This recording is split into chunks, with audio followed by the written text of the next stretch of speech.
করব মাটন, তার জন্য সব কিছু আগে রেডি করে নিচ্ছি।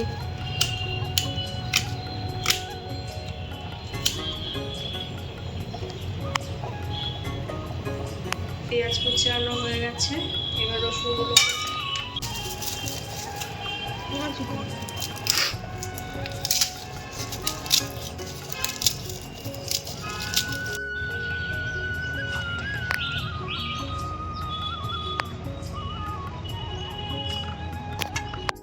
এইবার আমি আলুগুলো কেটে নেব।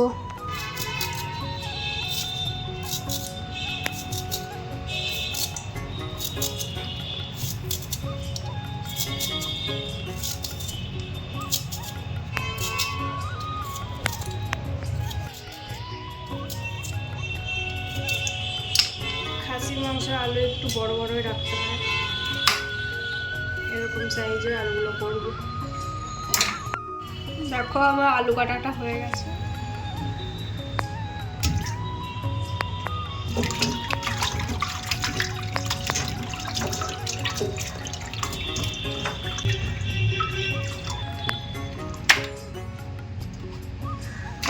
মাটনটা ম্যারিনেট করে রাখবো, শুধু দই দিয়েই ম্যারিনেটটা করবো। মাটন অল্প একটু দই দেবো, এটা ম্যারিনেট করে 1 ঘন্টা রেখে দেবো। এবার আমি মশলাটা বানিয়ে নেবো। জিরের গুঁড়ো,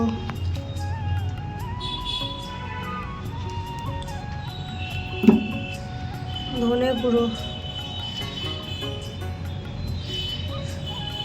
হলুদ গুঁড়ো, লঙ্কার গুঁড়ো। লঙ্কার গুঁড়োটা অল্প দেবো, কাশ্মীরি লঙ্কার গুঁড়ো দিয়ে দেবো, এটুকুই থাকবে লঙ্কার গুঁড়োটা।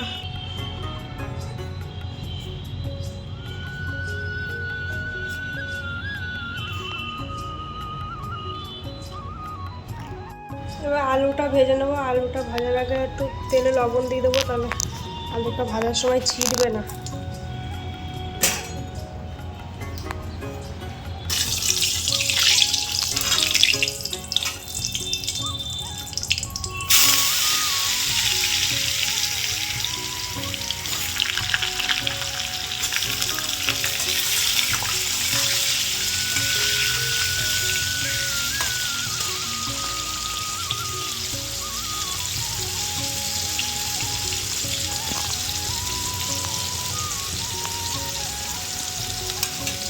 আলুটা ভাজা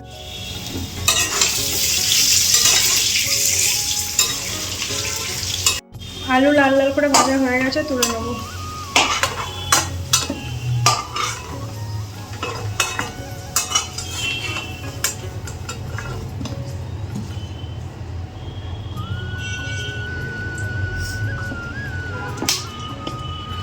দেবো শুকনো লঙ্কা, জিরে, কোচানো পেঁয়াজগুলো দিয়ে দেবো।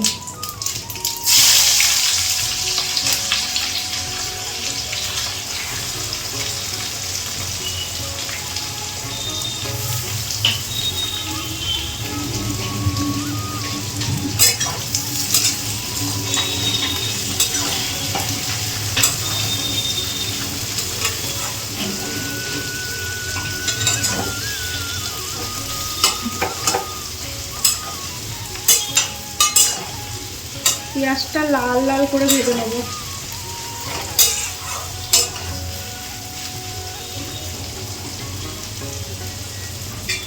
পেঁয়াজটা দেখো আমার লাল লাল করে ভাজা হয়ে গেছে। এবার এর সাথে আদা রসুনটাও ভেজে নেব। আদা রসুনটাও ভেজে নেব।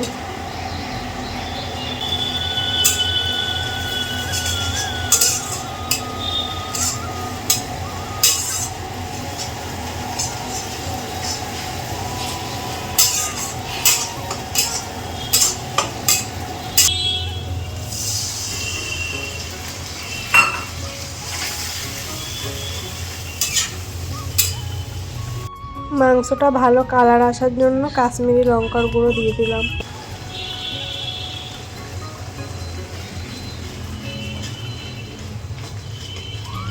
দেখো কালারটা বেশ সুন্দর এসছে। মশলাটা ভালো করে কষাবো।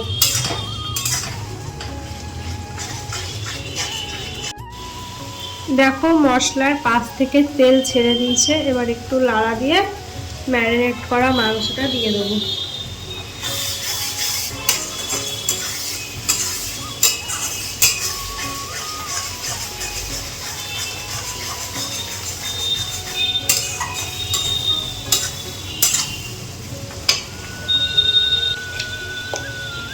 এই ম্যারিনেট করা মাংসটা এবার দিয়ে দেবো।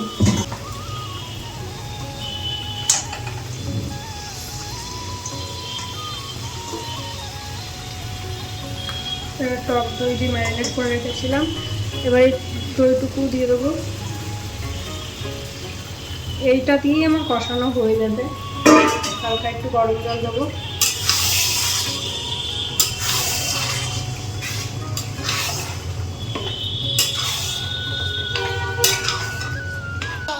প্রেসার কুকারে আমি দেবো না, আমি মাংসটা কড়াইতেই রান্না করব, তাই অনেকক্ষণ ধরে রান্না করতে হবে। আমি আধা ঘন্টা ধরে মাংসটা কষিয়ে নিয়ে আগে। দেখো আমার কষানো হয়ে গেছে মাংসটা। এইবার সেই ভাজা আলুটা দিয়ে দেবো। ভাজা আলুটা দিয়ে হালকা নেড়ে জল দিয়ে দেবো, গরম জল দেবো।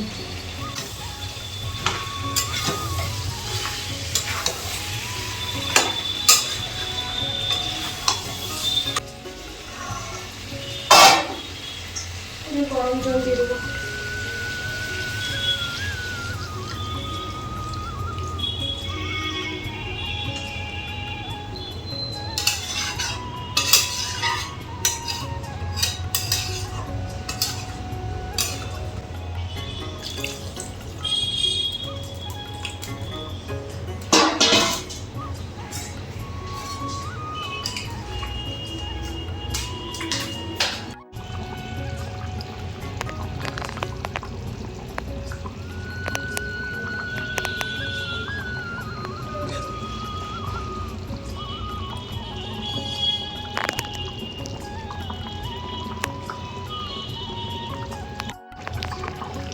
আমার রান্নাটা প্রায় হয়ে এসছে, এবার গরম মশলা দিয়ে নামিয়ে নেবো।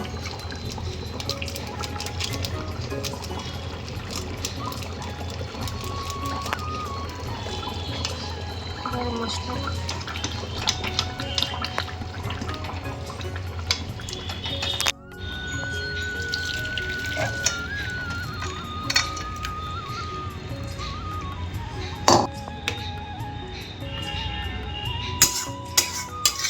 কালো জিরা ফোড়নে দিয়ে সিমটা ভেজে নেবো।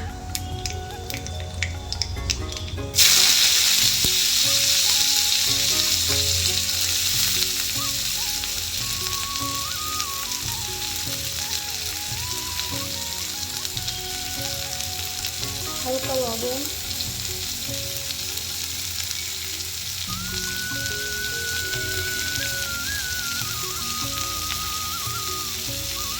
হালকা হলুদ,